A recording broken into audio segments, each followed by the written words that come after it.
Friends, welcome to our YouTube channel study with Kashi. Friends, आज की video class 10th वालों के लिए मोस्ट इंपोर्टेंट होने वाली है, क्योंकि हम यहाँ पर चैप्टर 1 का वन शॉट लाए हैं, जो कि है रासायनिक अभिक्रिया एवं समीकरण। फ्रेंड्स, एक एक प्रश्न यहीं से आएगा। पहले हम इसमें क्या करेंगे, पहले हम इसमें बहुविकल्प प्रश्न करेंगे, उसके बाद हम टॉपिक देखेंगे। तो चलिए फ्रेंड्स, हम वीडियो को स्टार्ट करते हैं। देखिए, हमारा पहला प्रश्न है Fe2O3 + 2Al Al2O3 + 2Fe ऊपर दी गई अभिक्रिया किस प्रकार की है। ये आपका 2022 और 23 में आया हुआ है। ऑप्शन दिए गए हैं संयोजन अभिक्रिया, द्विविस्थापन अभिक्रिया, वियोजन अभिक्रिया। तो देखिए, ये जो ऊपर अभिक्रिया दी गई है, ये कौन सी अभिक्रिया है।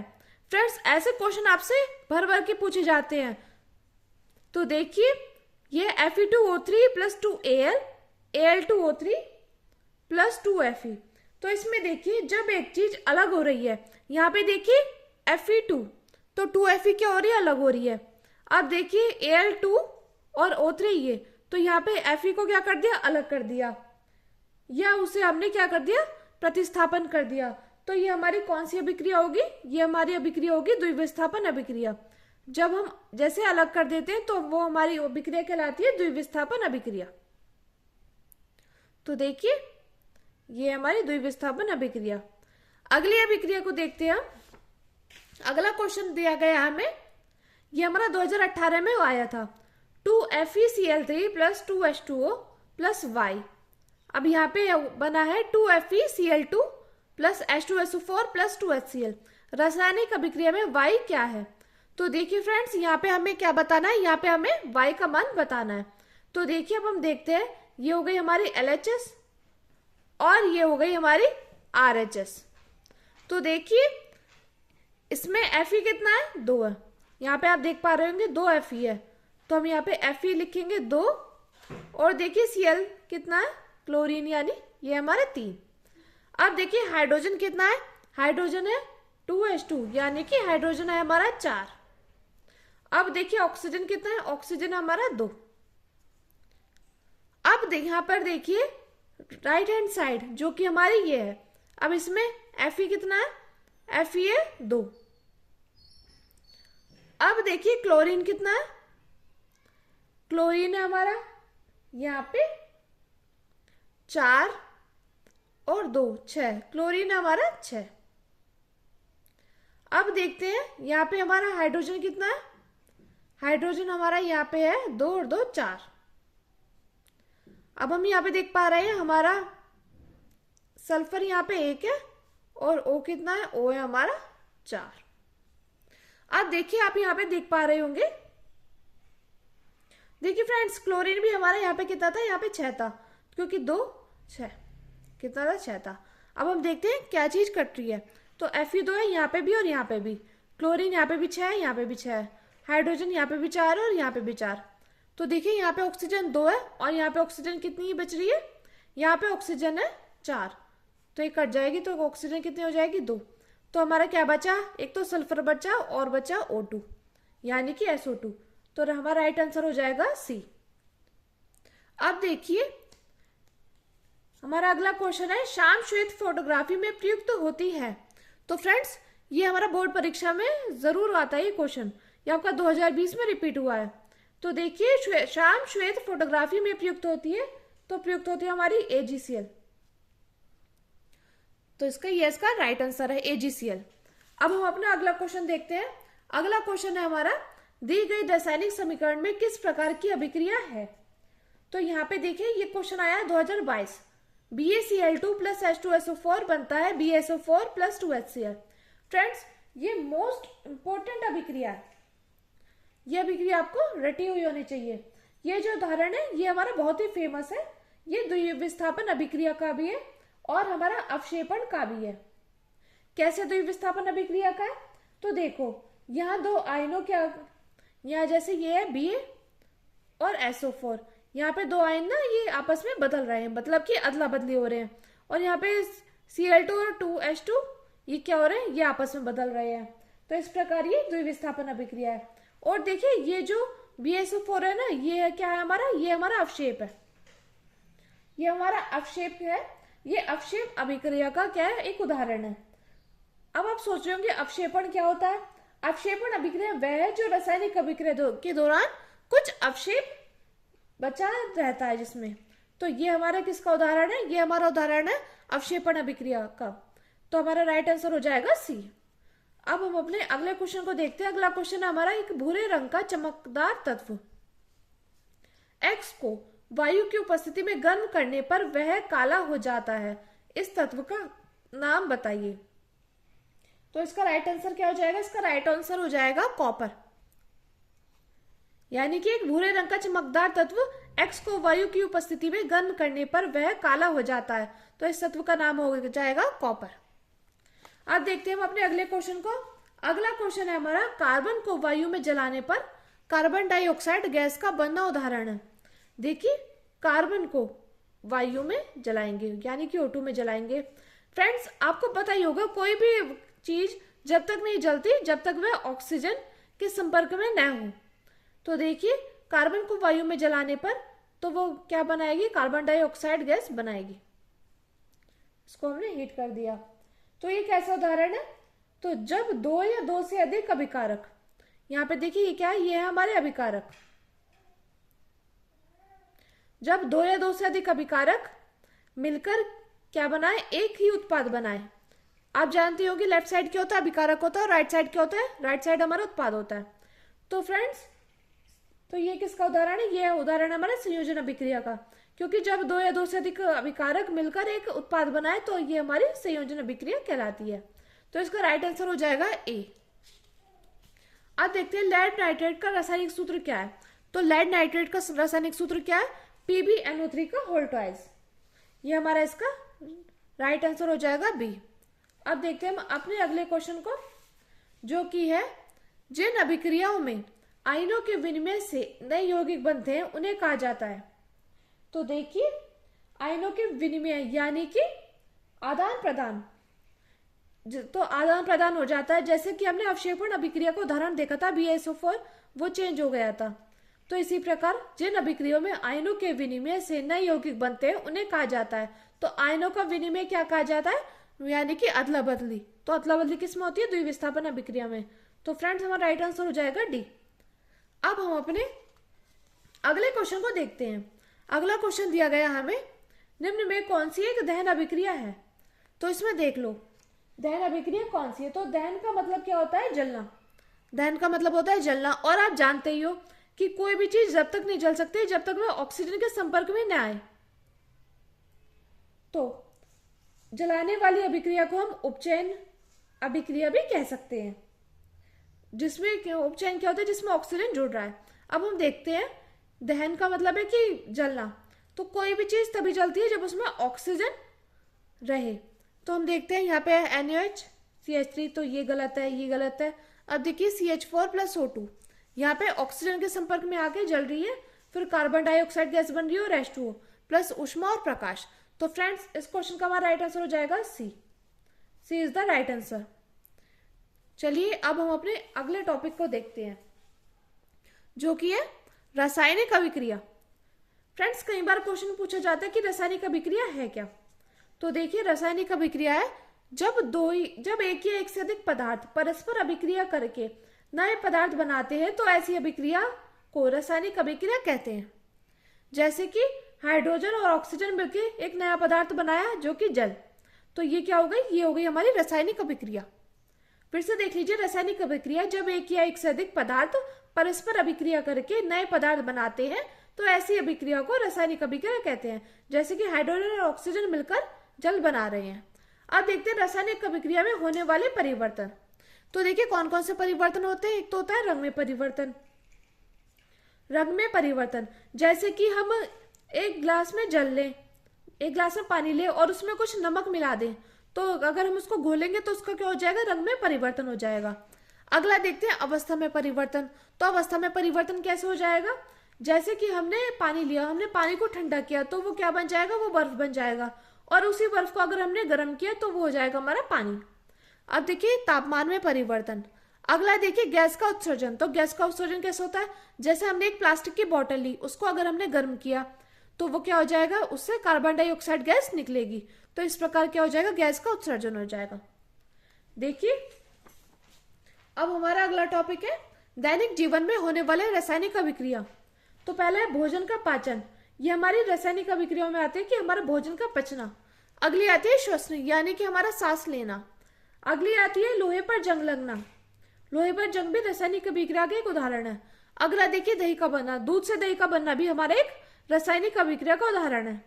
ये हमारे दैनिक जीवन में होने वाली रासायनिक अभिक्रियाएं हैं। अगला देखिए, अगला टॉपिक है अभिकारक। तो अभिकारक क्या होते हैं? ऐसे पदार्थ जो रासायनिक अभिक्रिया में भाग लेते हैं वो क्या होते हैं? अभिकारक होते हैं। और उत्पाद क्या होते हैं? उत्पाद होते हैं ऐसे पदार्थ जिनका निर्माण रासायनिक अभिक्रिया में होता है, उनको क्या बोलते हैं? उत्पाद। तो फ्रेंड्स देखिए, हम उदाहरण के माध्यम से समझते हैं। जैसे हमने यहाँ पे हाइड्रोजन लिया और ऑक्सीजन लिया, तो देखिए ये हमारे दोनों हमारे क्या कहलाएंगे? ये हमारे अभिकारक कहलाएंगे। और जो हमारा बनकर आया है उसको हम उत्पाद बोलेंगे। तो देखिए, जो हमारे लेफ्ट साइड होते हैं वो तो होते हैं हमारे अभिकारक, और जो राइट साइड होते हैं वो होते हैं हमारे उत्पाद। तो फ्रेंड्स बहुत ही इजी वे में मैंने आपको बताया कि अभिकारक जो होते हैं वो लेफ्ट साइड होते हैं और जो राइट साइड होते हैं वो होते हैं उत्पाद।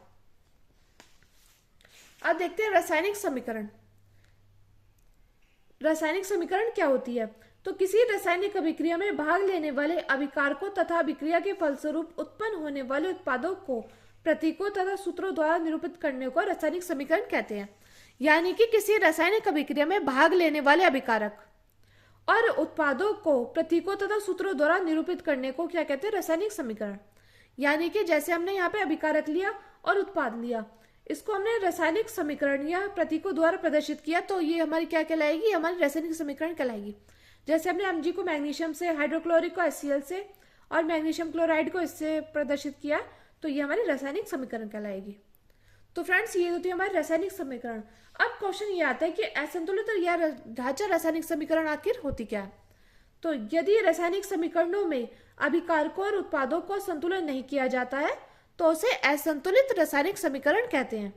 जैसे कि इसमें देखिए अभिकारकों और उत्पादों को संतुलित नहीं किया जाता है। जैसे कि राइट हैंड साइड तो कुछ हो रहा हो, राइट हैंड साइड ये दोनों बराबर ना हो, तो वो क्या कहलाएगी? वो हमारी असंतुलित या ढांचा रासायनिक समीकरण कहलाएगी।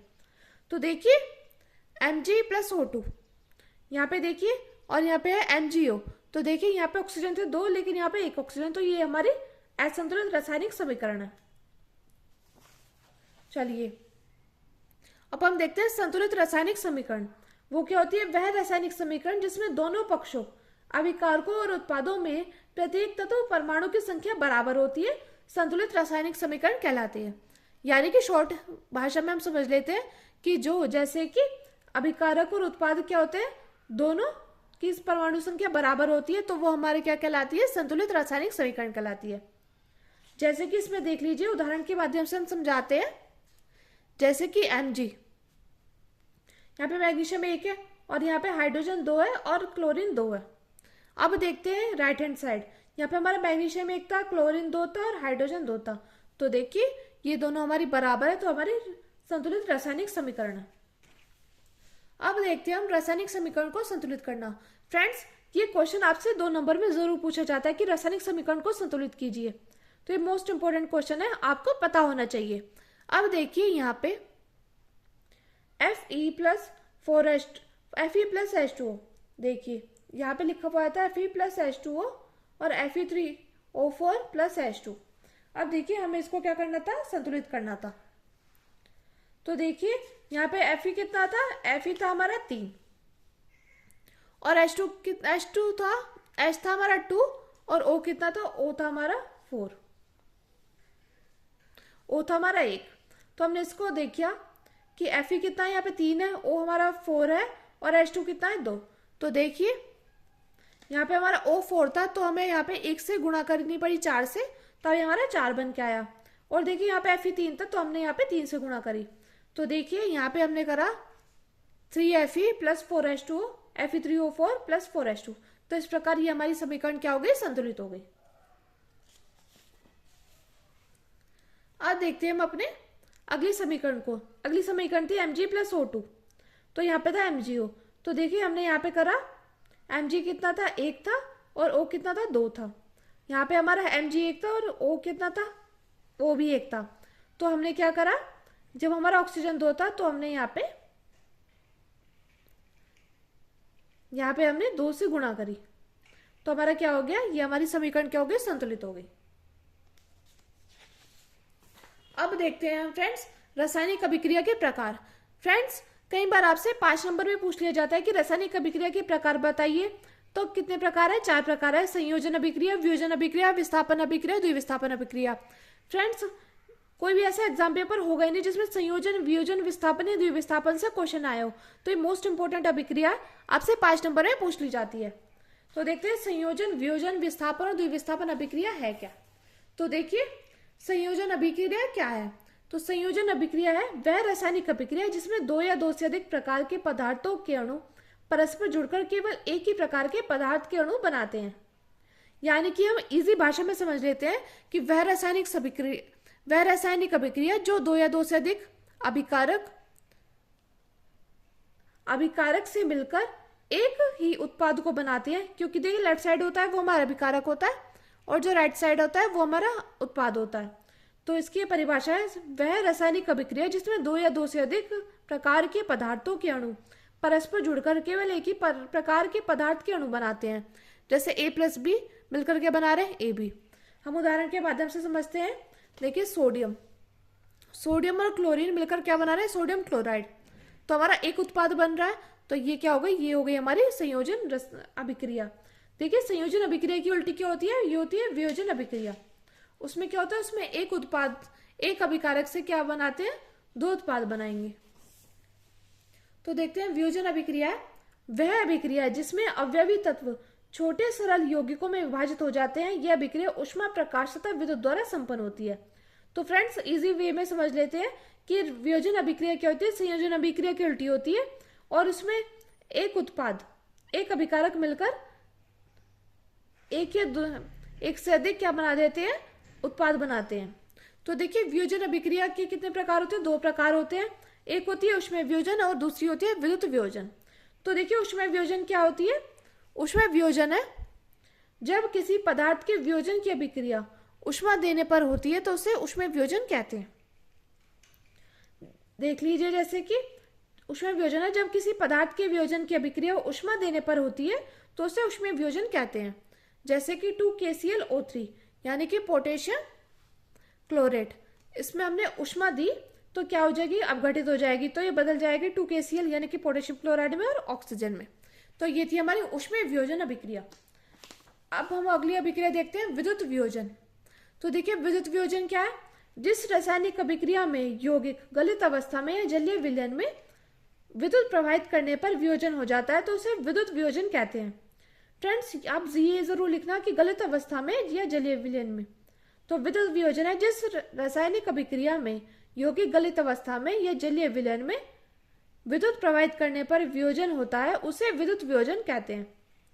तो देखिए यहाँ पे हमने सोडियम क्लोराइड लिया, इसमें विद्युत वियोजन होता है तो सोडियम अलग बदल जाएगा और क्लोरीन अलग हो जाएगी।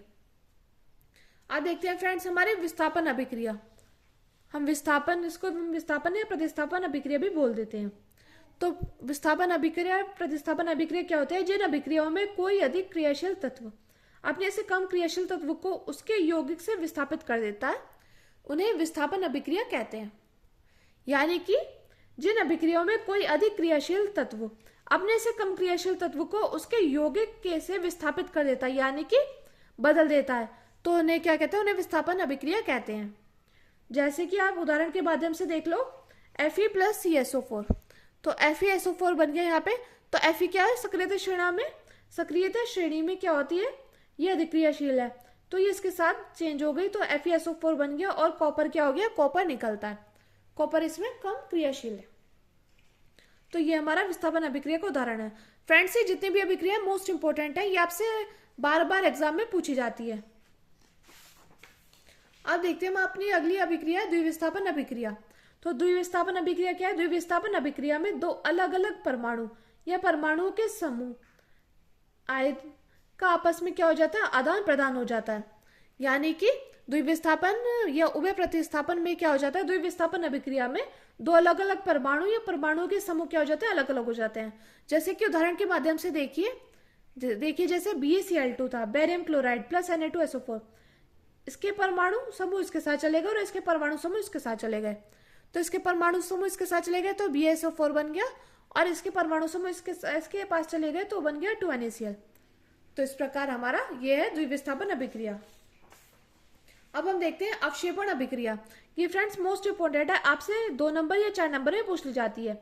तो देखिए अवक्षेपण अभिक्रिया क्या होती है। जब दो विलयनों को मिलाया जाता है और उनकी अभिक्रिया से श्वेत रंग के एक पदार्थ का निर्माण होता है जो जल में अविलय है, तो इस अविलय पदार्थ को क्या कहते हैं, अवक्षेप कहते हैं। फिर से देख लीजिए, जब 2 विलयनों को मिलाया जाता है, यानी कि हमने क्या किया, हमने 2 विलयन को मिला लिया और उनकी अभिक्रिया से श्वेत रंग के एक पदार्थ का निर्माण होता है जो जल में क्या है, जल में अविलय है, जो जल में घुल नहीं सकता। इस अविलय पदार्थ को अवक्षेप कहते हैं। क्या कहते हैं, अवक्षेप कहते हैं। और जिस अभिक्रिया में अवक्षेप का निर्माण होता है, यानी कि जिस अभिक्रिया में अवक्षेप बनती है, उसे अवक्षेपण अभिक्रिया कहते हैं। और यह अभिक्रिया द्विविस्थापन अभिक्रिया का क्या होता है, उदाहरण होता है।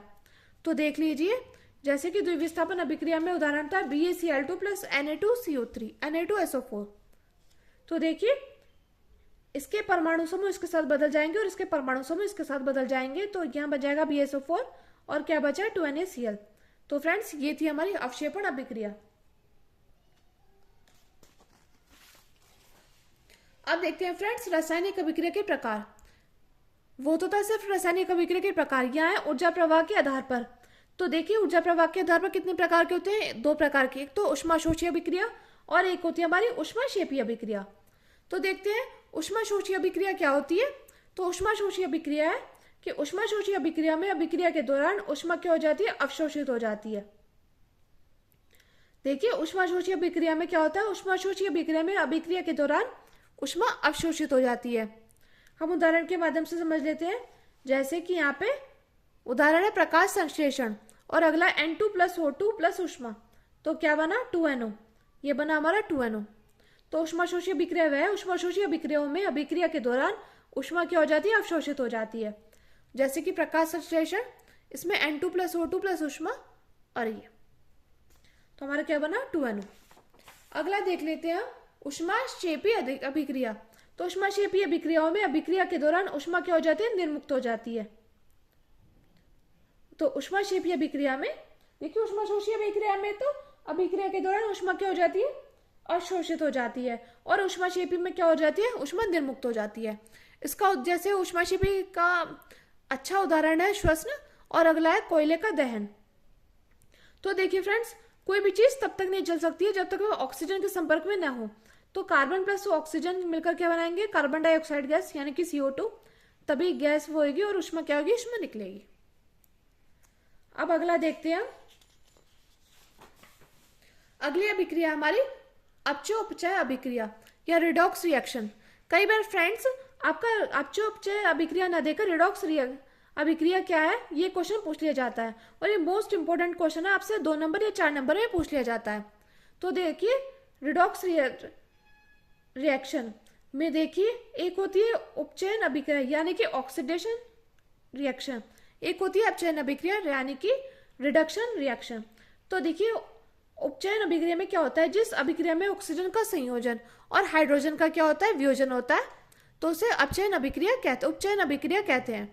तो उपचयन अभिक्रिया होती है जिस अभिक्रिया में ऑक्सीजन का संयोजन और हाइड्रोजन का क्या होता है, वियोजन होता है, तो उपचयन अभिक्रिया कहलाती है। जैसे कि उदाहरण के माध्यम से देखिए, CuO प्लस H2। तो इसमें क्या हो रहा है, यहाँ पे देखिए ऑक्सीजन का क्या होता है, संयोजन, यानी कि H2O, इसका संयोजन हो रहा है, और इसका क्या हो रहा है, इसका वियोजन हो रहा है। अगले देखते हैं, अगली है उपचयन अभिक्रिया। तो उपचयन अभिक्रिया क्या होती है, उपचयन अभिक्रिया होती है रिडक्शन रिएक्शन। तो जिस अभिक्रिया में ऑक्सीजन का क्या होता है, वियोजन होता है, और हाइड्रोजन का क्या होता है, हाइड्रोजन का संयोजन होता है, तो अपचयन अभिक्रिया कहलाती है। जैसे कि ZNO प्लस C। तो देखिए यहाँ पे क्या हो रहा है, यहाँ पे ऑक्सीजन का क्या हो रहा है, वियोजन हो रहा है, और हाइड्रोजन का क्या हो रहा है, हाइड्रोजन का अपचयन हो रहा है। तो फ्रेंड्स, ये थी हमारी उपचयन और अपचयन अभिक्रिया। अब हम देख लेते हैं उपचायक। उपचायक क्या होते हैं, उपचायक होते हैं अभिक्रिया में वह पदार्थ जो अन्य पदार्थ को उपचयित कर देते हैं, उपचायक कहलाते हैं। जैसे KBr और Cu। तो फ्रेंड्स, आपसे 2 नंबर में पूछ ली जाती है उपचायक और अपचायक की परिभाषा, तो आपको पता होना चाहिए क्या होता है। तो उपचायक होता है अभिक्रिया में वह पदार्थ जो अन्य पदार्थों को उपचयित कर देता है, उपचायक कहलाता है, जैसे केबीआर और सीयू। अगला देखिए, अगला है अपचायक। अपचायक क्या होता है? अभिक्रिया में वह पदार्थ जो अन्य पदार्थ को अपचयित कर देता है, अपचायक कहलाता है, जैसे कि क्लोरीन। अब देखते हैं फ्रेंड्स अपचय अभिक्रिया यानी कि रिडॉक्स रिएक्शन। फ्रेंड्स ये आपसे 5 नंबर में पूछ ली जाती है कि रिडॉक्स अभिक्रिया से आप क्या समझते हैं, उदाहरण देकर बताइए। तो देखिए रिडॉक्स रिएक्शन मोस्ट इंपोर्टेंट है। वे अभिक्रिया जिनमें उपचयन तथा अपचयन अभिक्रिया एक साथ होती है तो उसे रिडॉक्स अभिक्रिया या अपचय अभिक्रिया भी बोल देते हैं। तो ये क्या होती है? वे अभिक्रिया जिनमें उपचयन और अपचयन दोनों एक साथ होती है तो उसे रिडॉक्स अभिक्रिया बोल देते हैं, जैसे ZnO प्लस C। तो इसमें देखिए Zn अलग है और C अलग, तो इसमें क्या हो रहा है? इसमें उपचयन और अपचयन अभिक्रिया ये दोनों एक साथ हो रही हैं, तो ये हो गया हमारी रिडॉक्स अभिक्रिया। फ्रेंड्स मोस्ट इंपोर्टेंट अभिक्रिया हमारी रिडॉक्स अभिक्रिया। अब हम देख लेते हैं दैनिक जीवन में उपचयन अभिक्रियाओं के प्रभाव।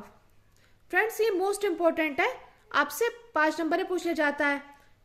आपसे पूछ लिया जाएगा कि संक्षारण और विकृत गंधिता पर टिप्पणी लिखो, तो ये मोस्ट इंपोर्टेंट अभिक्रिया है। तो देखिए संक्षारण क्या होता है, कई बार आपसे 2 नंबर में पूछ लिया जाता है संक्षारण क्या है या विकृत गंधिता क्या है। तो फ्रेंड्स ये मोस्ट इंपोर्टेंट टॉपिक है। तो देखिए संक्षारण क्या होता है? जब कोई धातु आर्द्रता, वायु, पानी, अम्ल आदि के संपर्क में आता है तब धातु क्या हो जाती है? संक्षारित हो जाती है, यानी कि जो धातु हो जाती है वो बदल जाती है। जब वो आर्द्रता, वायु, पानी, अम्ल आदि के संपर्क में आती है तो धातु क्या हो जाती है? संक्षारित हो जाती है। उदाहरण हमारा जैसे लोहे पर जंग लगना या चांदी पर काली परत या तांबे पर हरी परत का चढ़ना। तो देखिए लोहे पर जंग कैसे लग जाती है? लोहे पर जंग ऐसे लग जाती है जब वो वायु